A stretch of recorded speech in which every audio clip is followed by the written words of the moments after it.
ये इमेज कोई ऑस्ट्रिच की नहीं बल्कि ये एक डायनासोर की इमेज है। जी हाँ, वही डायनासोर जो आज से कुछ करोड़ साल पहले ऐसा दिखा करते थे। इन डायनासोर्स ने पृथ्वी पर बहुत लंबे समय तक राज किया था। डायनासोर्स ने पृथ्वी पर 16 करोड़ 50 लाख साल तक राज किया था, लेकिन उसके कंपैरिजन में हम इंसानों के अभी तक केवल 3 लाख साल ही हुए हैं। अब आज से करीब 6.5 करोड़ साल पहले एक 10 किलोमीटर के साइज का एस्ट्रॉइड पृथ्वी पर गिरता है और एक जोरदार धमाके के साथ डायनासोर्स का ये राज पृथ्वी से हमेशा के लिए खत्म हो जाता है। लेकिन ये डायनासोर्स उस एस्ट्रॉइड के डायरेक्ट कोलिजन से नहीं मरे थे, बल्कि कोलिजन के बाद भी एक बड़ा नंबर डायनासोर्स का जिंदा था। पर फिर कुछ हुआ और धीरे धीरे करके उस चीज ने डायनासोर्स को खत्म करना शुरू कर दिया। अब आखिर एस्ट्रॉइड के कोलिजन के बाद बचने के बावजूद भी वो कौन सी चीज थी जिसने इन डायनासोर्स को खत्म कर दिया, और आखिर कोलिजन्स के कितने समय बाद तक ये डायनासोर्स जिंदा रहे, जानेंगे आज के इस एपिसोड में। तो हेलो गाइस, मैं हूं कौशिक और चलिए शुरू करते हैं एक और नए एपिसोड को।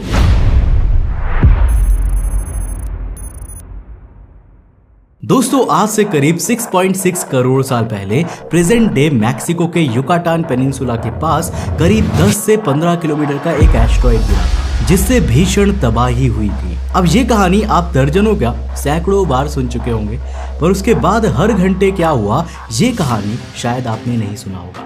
देखो, जिस पल वो एस्ट्रॉइड धरती की सतह से टकराया था, उस पल उसने पृथ्वी पे ठीक उसी प्रकार का इंपैक्ट डाला जैसे दूसरे विश्व युद्ध में इस्तेमाल किए गए 10 बिलियन एटॉमिक बॉम्ब्स को एक साथ डेटोनेट कर दिया गया हो, जिस वजह से टकराव के एक ही मिनट के अंदर इंपैक्ट सरफेस पे करीब 160 किलोमीटर चौड़ा गड्ढा बन गया और धूल पत्थर से लेकर सतह की गहराई में मौजूद ओवरहीटेड लावा भी सैकड़ों फीट ऊपर उछलकर हर दिशा में चारों तरफ फैल गई। अब ये फ्लेम्स और हीट से भरी हुई डिब्रीज कुछ ही मिनट्स के अंदर सैकड़ों मील दूर मौजूद जंगलों पर जा गिरी, जिससे उस एरिया में मौजूद पेड़ों में आग लगनी शुरू हो गई। और फिर उस आग ने एक ऐसे वाइल्ड फायर का रूप ले लिया जो धीरे धीरे करके दुनिया के ऑलमोस्ट हर जंगल में फैल गई। और ये सब हुआ उस कोलिजन के महज 10 मिनट के अंदर। पर आखिर ये हमें पता कैसे चला? वेल, हुआ क्या कि जब आज से कुछ साल पहले एक team of researchers possible impact areas की सरफेस को क्लोजली स्टडी कर रहे थे ना, और स्पेसिफिकली उस टेरेस्ट्रियल लेयर को एनालिसिस कर रहे थे, तब उन्हें उस सॉइल में एक्सटेंसिव चारकोल मिला जो ट्रीज और लिविंग ऑर्गेनिजम्स जैसे कि बायो कंपोनेंट्स के जलने की वजह से क्रिएट होने वाला समझ में आ रहा था, सजेस्टिंग कि एस्ट्रॉइड इंपैक्ट के पास मौजूद जीव जहां कोलिजन की वजह से क्रिएट होने वाली एक्सटेंसिव हीट की वजह से खत्म हो गए होंगे, तो वहीं दूर मौजूद डायनासोर समेत सभी छोटे बड़े जीवों को जंगल में लगी आग ने जलाकर मार डाला होगा। और जब 20 किलोमीटर प्रति सेकंड की रफ्तार से वो एस्ट्रॉइड टकराया, तब एपिसेंटर के चारों तरफ करीब 1500 किलोमीटर का एरिया कुछ ही सेकंड्स में यूं वीरान हो गया होगा, जैसे वहां पर कभी कुछ था ही नहीं। हालांकि अगर ये इस कहानी का अंत होता तो शायद इसके उतने मायने ना रहते, मगर एक्चुअल में तो ये आखिरी सांस लेने का गोल्डन पीरियड था, क्योंकि विनाश तो अभी शुरू होने वाला था। देखो, उस इंपैक्ट के बाद जो शॉक वेव्स क्रिएट हुई थी ना, उसकी वजह से पूरे ओशियंस में एक्सट्रीम फोर्स एक्सर्ट हुआ था, एंड एज ए रिजल्ट ना सिर्फ मैक्सिकन पेनिनसुला बल्कि पूरी दुनिया के ऑलमोस्ट सभी ओशियंस में 100 मीटर ऊंची लहरें बनी, और सुनामी के रूप में ना सिर्फ समुद्र के अपर सरफेस की काफी सारी एक्वाटिक लाइफ को खत्म कर दिया, बल्कि कोस्टल एरियाज में जो जीव उस इकोसिस्टम का सहारा लेके अपनी जिंदगी बिता रहे थे ना, उन्हें भी पानी में डूब के अपनी जान देनी पड़ी। अब पानी में दम घुटना कितना दर्दनाक होता है ये आपने कभी ना कभी एक्सपीरियंस किया होगा। लेकिन अगर आपको ये लगता है कि ये डायनासोर्स का सबसे पेनफुल एंड था, तो कहानी को जरा 1-2 दिन आगे लेकर जाते हैं। जब रिसर्चर्स उस एरिया के पत्थरों के कॉम्पोजिशन को खंगाल रहे थे, तो उन्हें मिला कुछ बहुत ही अजीब। उन्होंने देखा कि उस वक्त की कंपोजिट लेयर में हर तरह के पत्थर और एलिमेंट्स मौजूद थे जो होने चाहिए, सैंडस्टोन्स, लाइमस्टोन्स, ग्रेनाइट, मगर एक चीज जिसकी भरमार वहां पर होनी चाहिए थी, वो चीज वहां पर नहीं थी, और वो चीज थी सल्फर। देखो चिक्सुलूप और उसकी इंपैक्ट ट्रेजेक्टरी जिस तरह की थी उसके हिसाब से मेन इंपैक्ट एरियाज के सॉइल में सल्फर की भरमार होनी चाहिए थी, जो कि वहां पर नहीं थी। मगर एक चीज जरूर पाई गई, वो थी ग्लेशिएशन ट्रेसेस। तो अब आखिर ऐसा क्या हुआ होगा कि उस जगह का सारा सल्फर भी गायब हो गया और उस जगह पर ग्लेशियर्स के ट्रेसेस मिले। और यहां से दोस्तों हमें मिली उस कोलिजन के 2 दिन बाद की कहानी। देखो उस इंपैक्ट ने जो हीट एनवायरनमेंट में रिलीज की थी ना, उसने सारे सल्फर रिच रॉक्स को तुरंत ही वेपोराइज करके गैस में कन्वर्ट कर दिया था और एटमॉस्फेयर में रिलीज कर दिया था approximately 357 billion ton sulphur.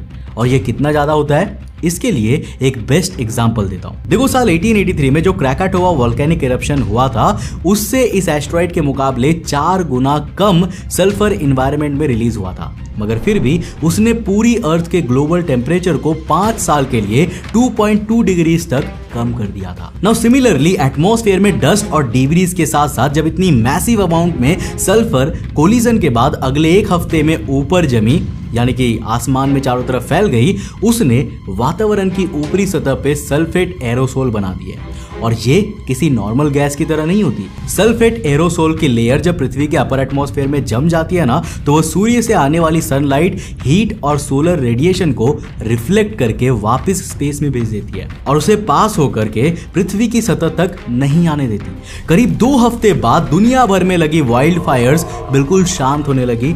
Tsunami से जो वाटर लेवल डिस्ट्रक्टिव लेवल पर कोस्टल एरियाज में पहुंचा था ना, वो भी कम होने लगा और हालात वापस से नॉर्मल होने लगी।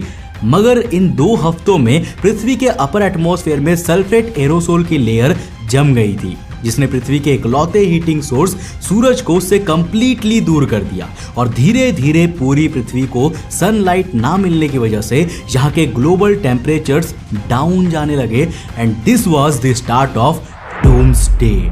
अब देखो दोस्तों, सूरज ही तो वो सोर्स है जो पूरी दुनिया का पेट भरता है। जब ये सूरज की किरणें प्लांट्स द्वारा रिसीव होती है, तभी तो फोटोसिंथेसिस की प्रोसेस करके प्लांट्स द्वारा लाइफ के लिए एसेंशियल एलिमेंट्स जैसे कि ऑक्सीजन और फूड प्रोड्यूस किया जाता है, जिन्हें जब वेजिटेरियन ऑर्गेनिजम्स द्वारा कंज्यूम किया जाता है तभी तो वो सर्वाइव करते हैं। और जब इन्हीं वेजिटेरियन ऑर्गेनिजम्स को कार्निवोरस ऑर्गेनिजम्स फीड करते हैं, तब वो सर्वाइव करते हैं। और इसी तरह फूड साइकिल को फॉलो करते हुए बिलियंस ऑफ ईयर से लाइफ ने अर्थ पर सस्टेन किया है। नाउ सिंस सनलाइट गायब हो जाने के बाद से प्लांट्स फोटोसिंथेसिस नहीं कर पा रहे थे, तो वो ना तो दूसरों को न्यूट्रिएंट्स दे पा रहे थे और ना खुद को जिंदा रख पा रहे थे। और एक के बाद एक आने वाले 5 से 10 सालों में इसी फोटोसिंथेसिस की प्रोसेस को कंटिन्यू ना रख पाने की वजह से नियरली 85% वेजिटेशन खत्म होने लगी।